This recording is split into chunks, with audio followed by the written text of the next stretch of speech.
Lundi 3 juillet 2022, mesdames et messieurs, bonjour. Ouvrons cette édition de l'information avec le sport. La Côte d'Ivoire n'organisera pas la Coupe d'Afrique des Nations en juillet 2023, mais plutôt entre janvier et février 2024. Ce décalage a été annoncé par la Confédération africaine de football lors d'une réunion du comité exécutif à Rabat ce 3 juillet. Selon le président de la CAF, Patrice Motsepe, les conditions météorologiques pendant le délai initialement prévu sont à l'origine de cette décision. Il n'y a donc aucun lien avec l'avancée des préparatifs d'après le patron du football africain.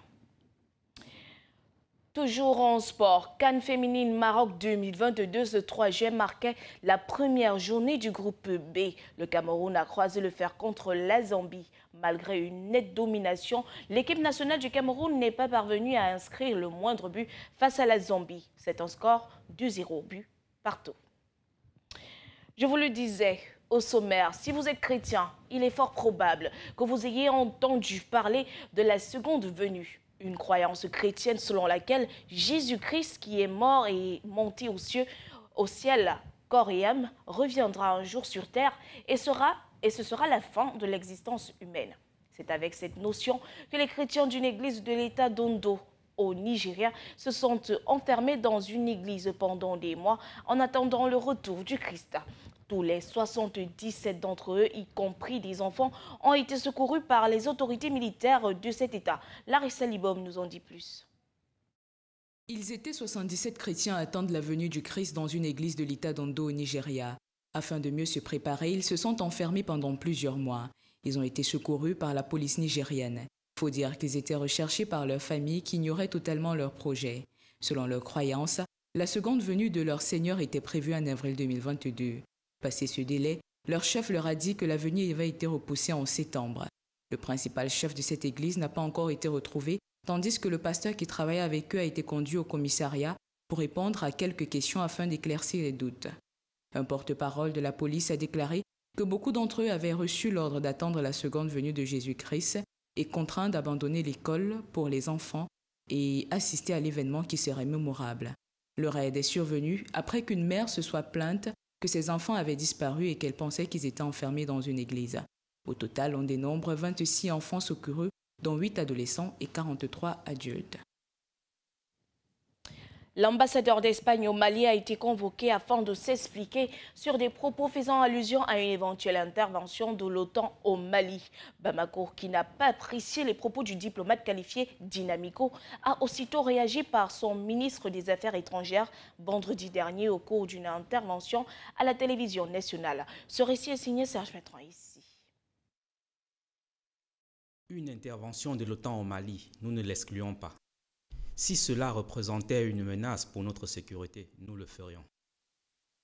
Tout serait donc parti de cette déclaration de José Manuel Alvarez, chef de la diplomatie espagnole au sommet de l'OTAN qui se tenait à Madrid jeudi dernier. Des propos qui, selon le gouvernement malien, sonnent comme une menace et dont Bamako a réagi par la convocation du diplomate. Pour le chef de la diplomatie malienne Abdoulaye Diop, ces propos sont inacceptables. Inamico est grave parce qu'ils tendent à encourager l'agression contre un pays indépendant et souverain. Interpellé pour apporter des clarifications de sa position sur cette déclaration, Madrid, à travers son ambassade au Mali, a dans un tweet apporté des réponses samedi. Il y est clairement dit que l'Espagne n'a pas demandé pendant le sommet de l'OTAN, ni à aucun autre moment une intervention, mission ou action quelconque de l'Alliance au Mali. Il faut rappeler que la menace terroriste dans le Sahel favorise l'immigration clandestine et l'Espagne est la principale voie d'entrée à l'Europe par sa proximité des côtes africaines. C'était un sommet décisif, celui réunissant les dirigeants ouest-africains à Accra, au Ghana, ce 3 juillet. Ceci était attendu sur la question de la levée des sanctions envers le Mali, le Burkina et la Guinée. Par ailleurs, la CEDEAO a désormais un nouveau président, Umaro Sissoko Embalo. Le président bissau-guinéen succède à son homologue du Ghana, Nana Akufo-Addo, dont le mandat a pris fin ce 3 juillet 2022. Reportage. Ce sommet intervient quelques jours après la publication par les autorités maliennes d'un calendrier électoral. Celui-ci fixe la date des élections présidentielles en février 2024 et des législatives entre octobre et novembre 2023. Une action saluée par certains membres de la CEDEAO, selon des sources. Les regards sont alors tournés vers Accra, où les dirigeants ouest-africains se sont réunis ce 3 juillet.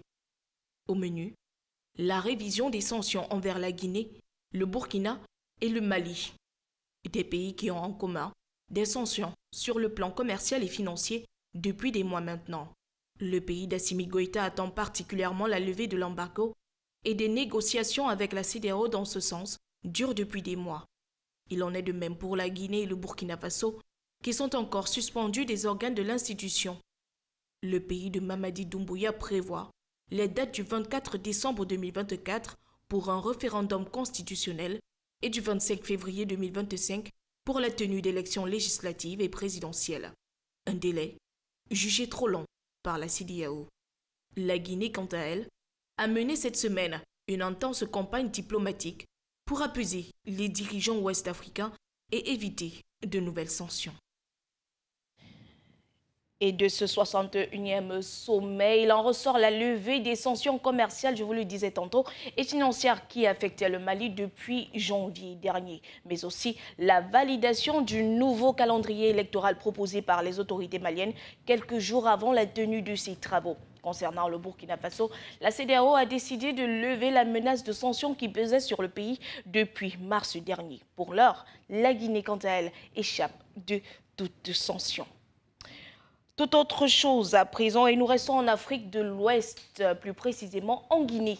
Après avoir renoncé à sa mobilisation du 23 juin dernier, le Front national pour la défense de la Constitution a interpellé la communauté économique des États d'Afrique de l'Ouest à la levée du sommet des chefs d'État de l'organisation régionale qui s'est tenue à Accra. Stéphane Dibébé.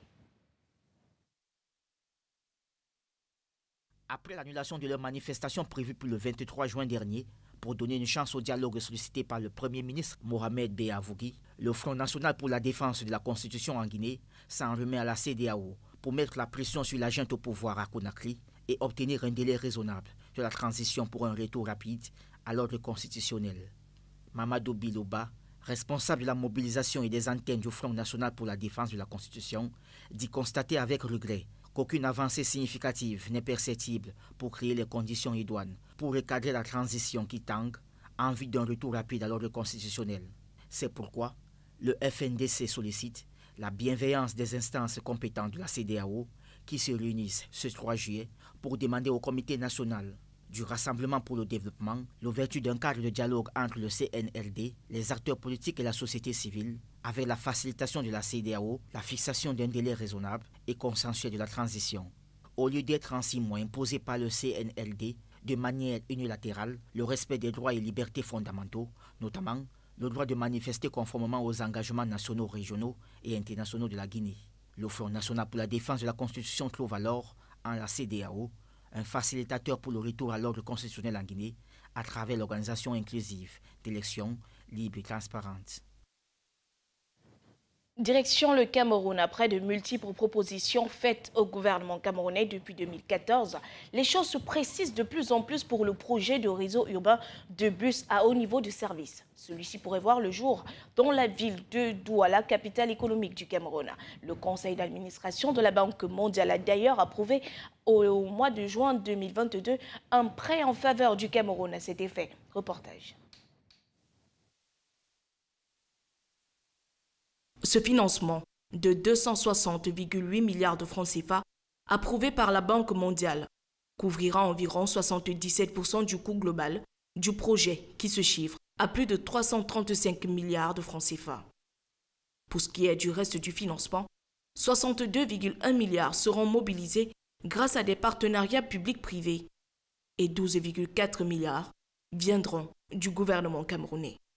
L'ensemble de ces enveloppes servira à la construction des voies dédiées aux bus rapides et entièrement séparées avec des échangeurs, 44 stations, 4 terminaux, des égouts, un système d'approvisionnement en eau, l'éclairage public.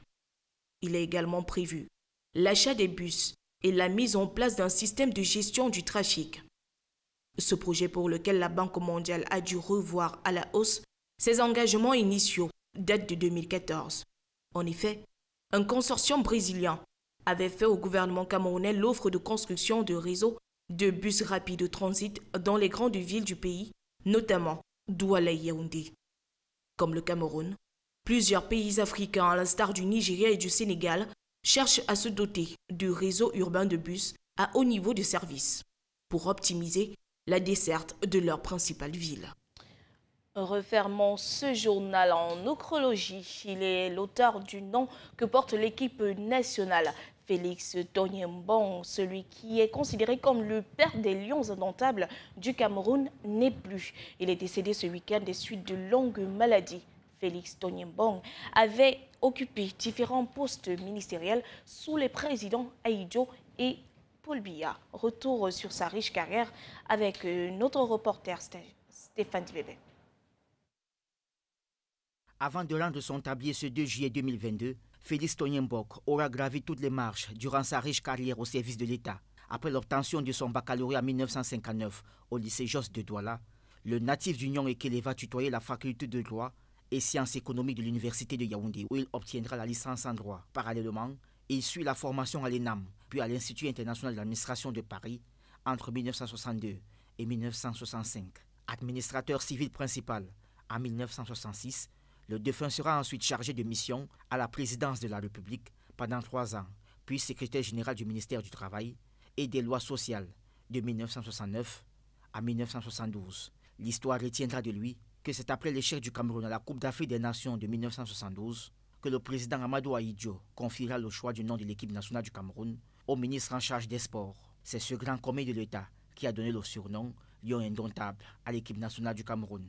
Né le 14 mai 1934 à Solibanga, dans le département d'Union Ekele, celui qui aura tour à tour été ministre des Sports, ministre du Travail, ministre des Postes, des Relations extérieures, entre autres, quitte ce monde bas à l'âge de 88 ans, laissant une famille éplorée.